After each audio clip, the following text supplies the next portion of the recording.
Selamat siang, kami CGP Angkatan 7 Kabupaten Sika akan melaksanakan praktek coaching. Saya Kristianus Dedi dari SD Impres Belafore. Saya Metodius Dismas dari SD Natabulu. Saya Gertrudis Katarina Layar dari SD Impres K. Salam dan bahagia, CGP hebat. Selamat siang untuk rekan saya Pak Dedi dengan Ibu Gertrudis. Apa kabarnya? Baik. Sehat selalu. Baik. Jadi pada siang hari ini rekan saya Pak Dedi sebagai coach dan rekan saya Ibu Gertrudis sebagai coach akan mempraktikkan praktik coaching. Jadi saya sendiri akan memposisikan diri sebagai pengamat. Jadi saya persilakan kepada Pak Dedi dan Ibu Gertrudis untuk melaksanakan praktik coaching. Waktu dan kesempatan saya berikan. Silakan. Selamat siang Pak, maaf Pak, saya mengganggu waktunya Bapak sebentar Pak. Selamat siang Ibu. Apa kabar hari ini? Baik Pak. Oh ya. Kok Ibu kelihatan kurang semangat begitu? Iya, itu sudah Pak, itu yang inilah yang menjadi kendala kenapa saya mau bertemu Bapak saat ini. Dan saya mau meminta waktu Bapaknya sebentar, karena saya mau bercerita tentang kendala yang sedang saya hadapi sekarang ini Pak. Ini menyangkut membuat pojok baca di kelas saya Pak. Oh, Ibu mau membuat pojok di kelas. Iya. Jadi menurut Ibu, pembicaraan kita saat ini bertujuan untuk apa? Saya ingin bercerita dengan Bapak supaya bisa menemukan solusi Pak. Solusi dari kendala yang sedang saya hadapi ini Pak. Oh iya Ibu. Mudah-mudahan pertemuan ini dapat menemukan solusi terbaik ya Iya Pak. dari permasalahan yang Ibu hadapi sekarang. Iya Pak. Jadi begini Pak. Saya ini kan mau membuat pojok baca di kelas saya nih Pak. Saya maunya tuh pojok baca itu menarik Pak. Dengan gambar-gambar yang inspiratif, dengan hiasan-hiasan yang keren, yang bisa menggugah selera anak-anak saya untuk membaca, gitu Pak. Bagus sekali ya Ibu. Membuat pojok baca yang menarik terus. Kendalanya apa yang Ibu hadapi? Itu Pak yang menjadi masalahnya itu sekarang tuh Pak, saya ini kurang kreatif Pak. Ya, saya ini kurang kreatif sekali untuk menggambar di dinding atau di pojok baca itu dengan gambar-gambar yang besar. Itu saya merasa saya kurang kreatif Pak. Ini yang membuat saya jadi tidak bersemangat untuk membuat pojok baca itu Pak. Ya. Jadi Ibu mau membuat pojok baca yang menarik dan inspiratif. Iya. Akan tetapi Ibu sendiri kurang kreatif. Iya, begitulah Pak. Jadi inspirasi yang Ibu membuat pojok baca ini,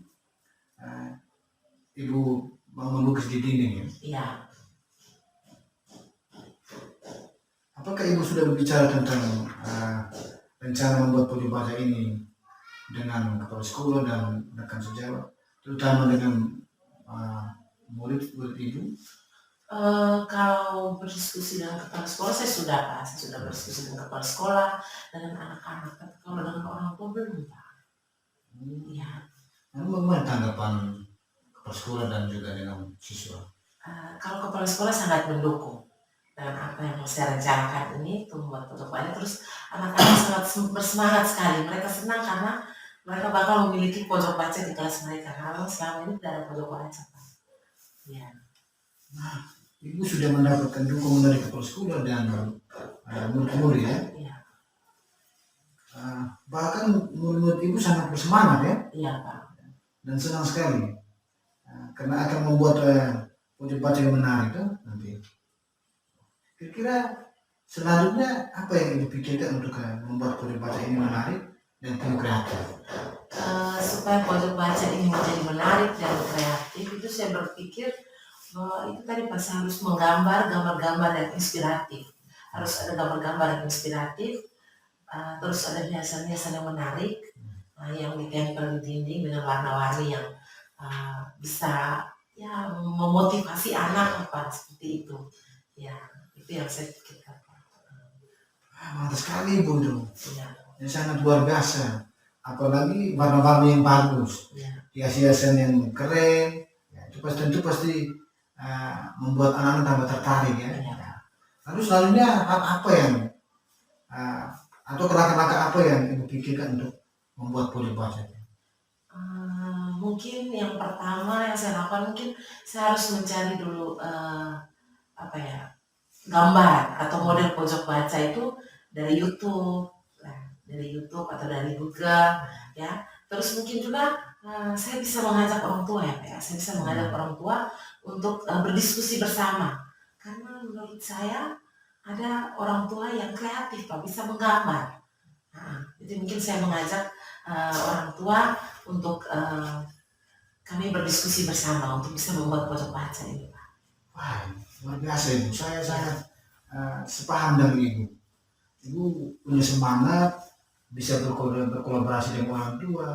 Lalu pemikiran atau ide baik ibu tuh berkaitan dengan kolaborasi dengan orang tua, dan hal ini orang tua bisa menggambar. Ya. Saya sangat sepaham dengan ibu.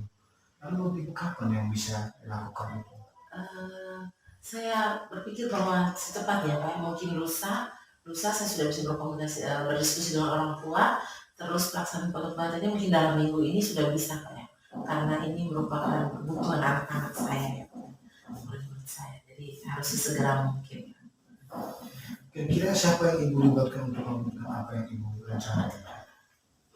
Saya bisa melibatkan anak-anak saya, akan sejawat juga orang tua. Bagus sekali ya Bu. Ibu punya rencana, memang harus seperti itu ya Bu. Ibu harus bisa memanfaatkan potensi kreatif dari orang tua dan murid-murid ibu. Untuk bisa mewujudkan rencana ibu telah menemukan sendiri solusi atas kendala ibu hadapi.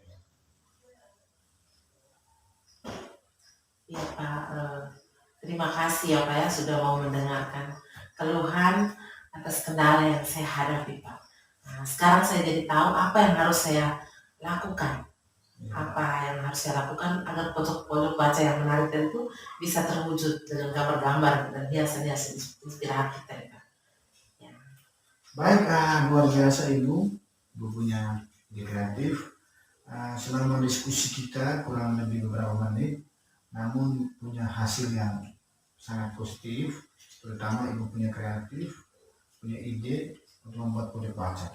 Memang sekarang lebih dominan yang di kelas itu membuat pojok baca.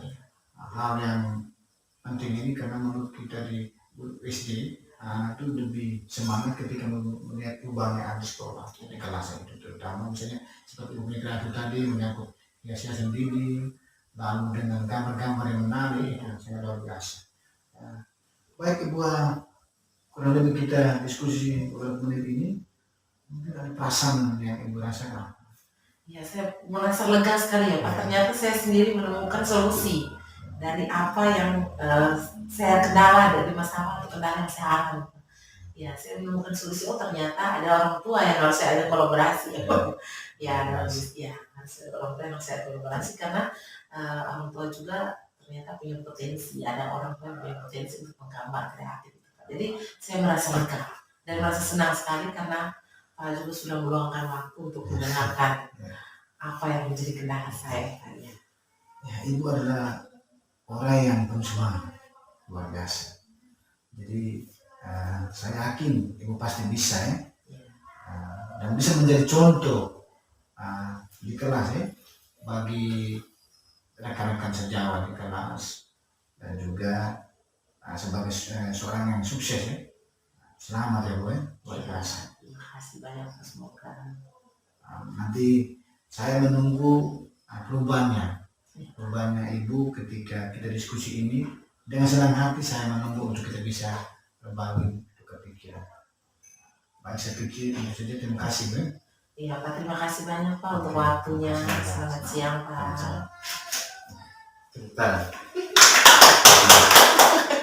Oke, baik.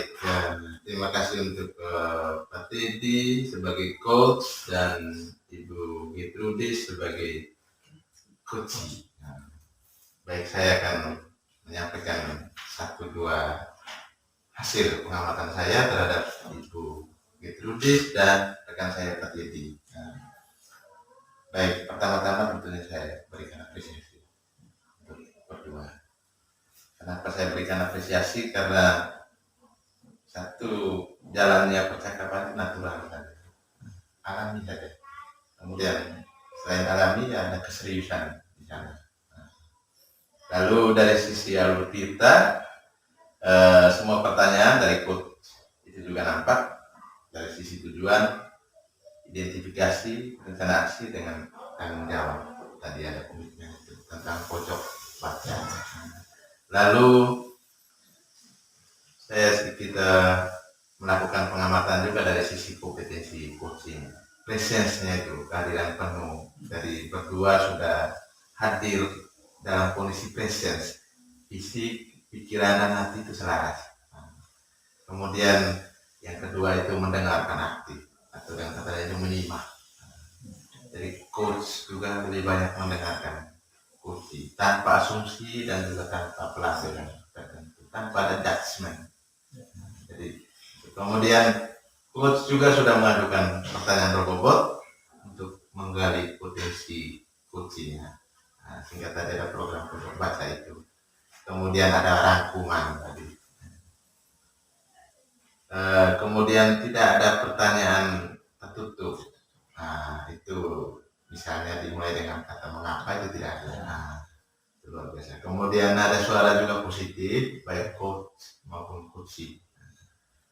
Lalu bagian berikutnya yang saya amati juga mendengarkan dengan rasa.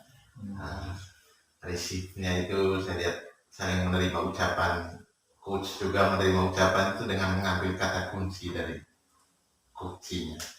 Kemudian dari sisi appreciate-nya, itu tadi coach bilang, oh iya, mengangguk-angguk itu juga bentuk dari sebuah apresiasi selalu itu dalam percakapan tadi. Kemudian ask-nya itu mengajukan pertanyaan untuk mendalami potensi dari coach, selalu menunjukkan itu.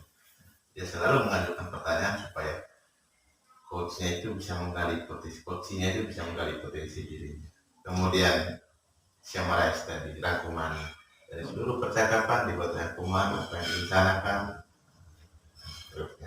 Kemudian dari sisi prinsip coaching, ada 2 yang saya kemukakan dari praktik coaching antara Pak Teddy dengan Ibu Gertrudis. Yang pertama itu kemitraan. Kalau memang menunjukkan kemitraan antara coach dengan coachingnya. Kemudian prinsip yang kedua yang saya mau berikan apresiasi itu bersifat konstruktif.